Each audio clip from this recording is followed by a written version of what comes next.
Welcome to the student home. आज हम लोग पढ़ेंगे समाचार में स्थान या व्यक्तित्व।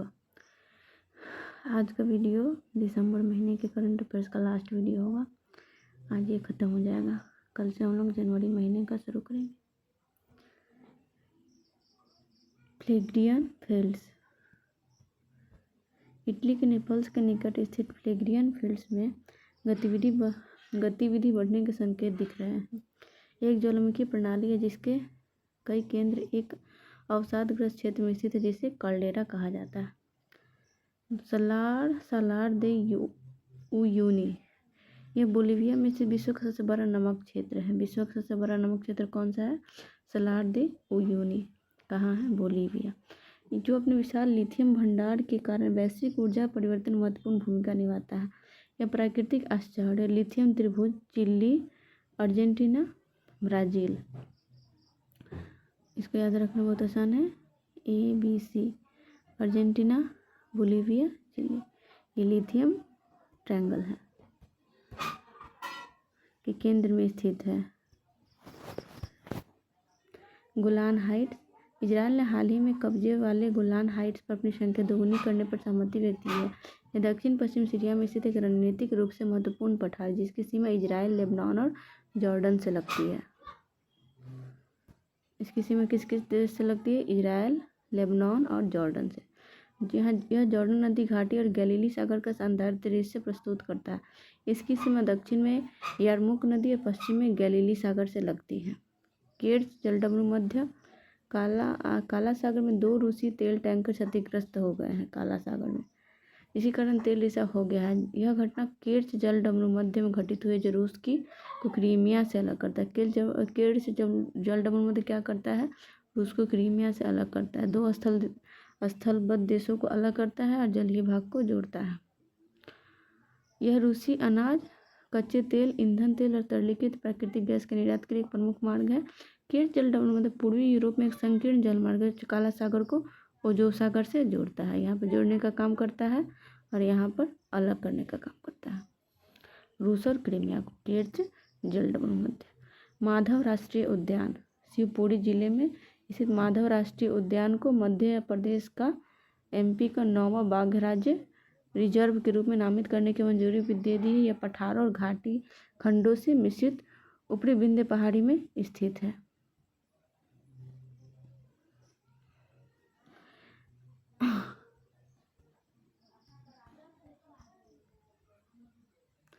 रातापानी टाइगर रिजर्व को मध्य प्रदेश का 8वां टाइगर रिजर्व घोषित किया गया था।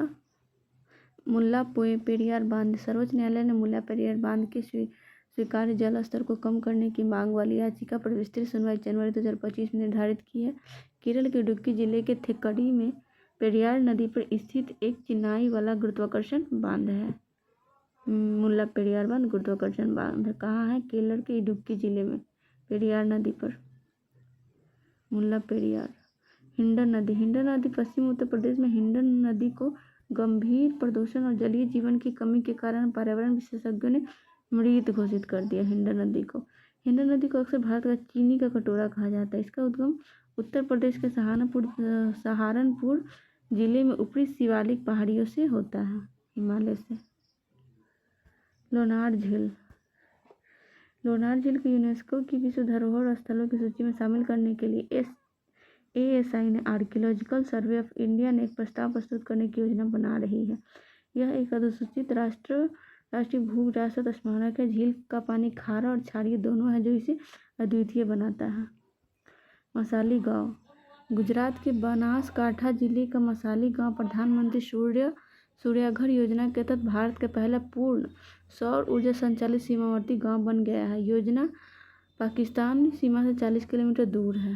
यह पाकिस्तान सीमा से 40 किलोमीटर दूर है। Igor Kirillov. रूस के परमाणु सुरक्षा बल प्रमुख इगोर किरिलोव की यूक्रेन ने हत्या कर दी है। रूस के परमाणु सुरक्षा बल प्रमुख थे इगोर किरिलोव। यूक्रेन को सीक्रेट सर्विस SBU ने लेफ्टिनेंट जनरल इगोर की हत्या की जिम्मेदारी ली है। उन्होंने रासायनिक हथियार देकर बदला लेने की मांग की है। अब हम लोग पढ़ेंगे महत्वपूर्ण दिवस। दिसंबर महीने का महत्वपूर्ण दिवस। संयुक्त राष्ट्र महासभा ने सर्वसम्मति से 21 दिसंबर को विश्व ध्यान दिवस घोषित करने का प्रस्ताव पारित किया। 21 दिसंबर की तारीख शीतकालीन संक्रांति तथा भारतीय परंपरा में उत्तरायण आरंभ का प्रतीक है, जो आंतरिक चिंतन का समय। विश्व ध्यान दिवस कब? 21 दिसंबर को। विश्व हिंदू विरासत माह। अमेरिका के ओहियो राज्य में अक्टूबर महीने को हिंदू विरासत माह घोषित किया गया है, अमेरिका के द्वारा, ओहियो राज्य द्वारा। डेविन द्वारा हस्ताक्षरित विधेयक का राज्य के पूर्व सीनेटर नीरज अंतानी ने समर्थन किया।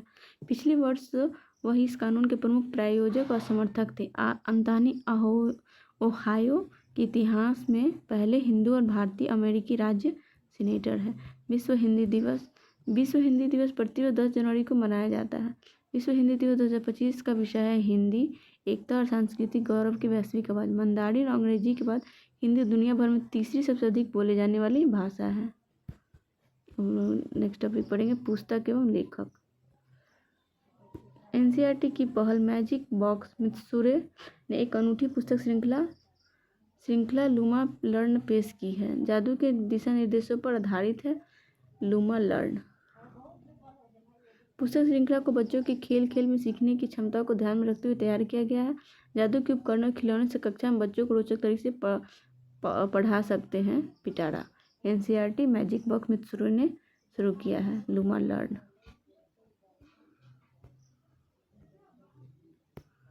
पुस्तक एवं लेखक में बस एक ही टॉपिक था, लूमा लर्न, एनसीईआरटी द्वारा प्रकाशित किया गया। एप्स और पोर्टल। अमृत ज्ञान कोश पोर्टल। केंद्र सरकार ने हाल ही में भारत में शासन प्रशिक्षण को बढ़ावा देने के लिए अमृत ज्ञान कोश पोर्टल को लॉन्च किया। इसे क्षमता निर्माण आयोग और कर्मयोगी भारत द्वारा विकसित IGOT प्लेटफॉर्म एकीकृत सरकारी पर होस्ट किया गया है। इसका उद्देश्य समावेशिता, सुगम्यता को बढ़ावा देना तथा संपूर्ण सरकार दृष्टिकोण को बढ़ावा देना है।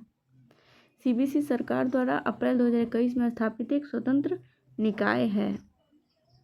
ई दाखिल पोर्टल। उपभोक्ता मामले विभाग द्वारा लद्दाख में ई दाखिल पोर्टल लॉन्च किया गया। इस पोर्टल को पहली बार सितंबर 2020 में राष्ट्रीय उपभोक्ता विवाद निवारण आयोग द्वारा कोविड-19 के दौरान लॉन्च किया गया था। इस पोर्टल को उपभोक्ता शिकायत दर्ज करने के लिए एक सस्ती, त्वरित और परेशानी मुक्त प्रणाली के रूप में पेश किया गया था। वर्तमान में ई दाखिल पोर्टल पर 2,81,024 से अधिक उपयोगकर्ता पंजीकृत है और 1,98,725 मामले दर्ज किए गए, जिनमें से 38,453 का निपटारा किया जा चुका है। अन्ना चक्र और स्कैन पोर्टल। उपभोक्ता मामले खाद्य एवं सार्वजनिक वितरण मंत्रालय ने अन्ना चक्र स्कैन NFSA के सब्सिडी दावा पोर्टल लॉन्च किया। इसका उद्देश्य राष्ट्रीय खाद्य सुरक्षा अधिनियम के तहत राज्यों के PDS और सब्सिडी दावा तंत्र को आधुनिक बनाना है।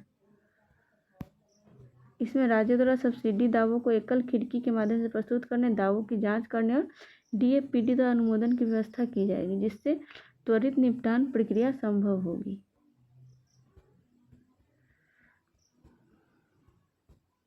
राष्ट्रीय विधिक माप विज्ञान पोर्टल।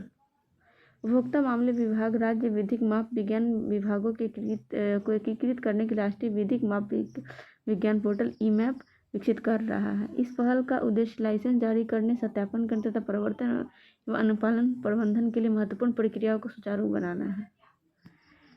एक केंद्रीकृत डेटाबेस बनाकर IMAP हितधारकों के लिए कई राज्य पोर्टलों पर पंजीकरण करने की आवश्यकता को समाप्त कर देता है, जिससे व्यापार करने में आसानी और पारदर्शिता आती है। भारत की जीनोमिक क्रांति। केंद्रीय मंत्री डॉक्टर जितेंद्र सिंह ने डेटा प्रोटोकॉल के आदान प्रदान के लिए रूपरेखा और भारतीय जैविक डेटा केंद्र पोर्टल लॉन्च किया। यह डेटा अत्याधुनिक अनुसंधान के लिए आधार का काम करेगा और mRNA आधारित टीके, प्रोटीन निर्माण और आनुवंशिक विकार उपचार जैसे क्षेत्रों में नवाचारों को उत्प्रेरित करेगा।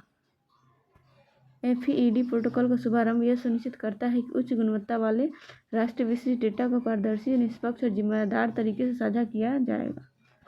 भारत पोल पोर्टल। गृह मंत्री अमित शाह ने नई दिल्ली में केंद्रीय जांच ब्यूरो द्वारा विकसित भारत पोल पोर्टल का शुभारंभ किया। भारत पोल पोर्टल का उद्देश्य इंटरपोल के माध्यम से अंतर्राष्ट्रीय सहायता के लिए सभी अनुरोधों के प्रसंस्करण को सुव्यवस्थित करना है। CBI द्वारा विकसित पोर्टल में रियल टाइम इंटरफेस सुविधा है। पोर्टल की मदद से केंद्रीय और राज्य एजेंसी आसानी से इंटरपोल से जुड़ सकेंगे और अपनी जांच में तेजी ला सकेंगे। नया पोर्टल केंद्रीय और राज्य जांच एजेंसियों को इंटरपोल के 195 सदस्य देशों से अपने मामलों की जानकारी साझा करने और प्राप्त करने की अनुमति देगा। लगता है ख़त्म हो गया। हाँ, तो ये ख़त्म हो गया। दिसंबर महीने का करंट अफेयर्स आज ख़त्म होता है। कल से हम लोग जनवरी 2025 का शुरुआत करेंगे। धन्यवाद।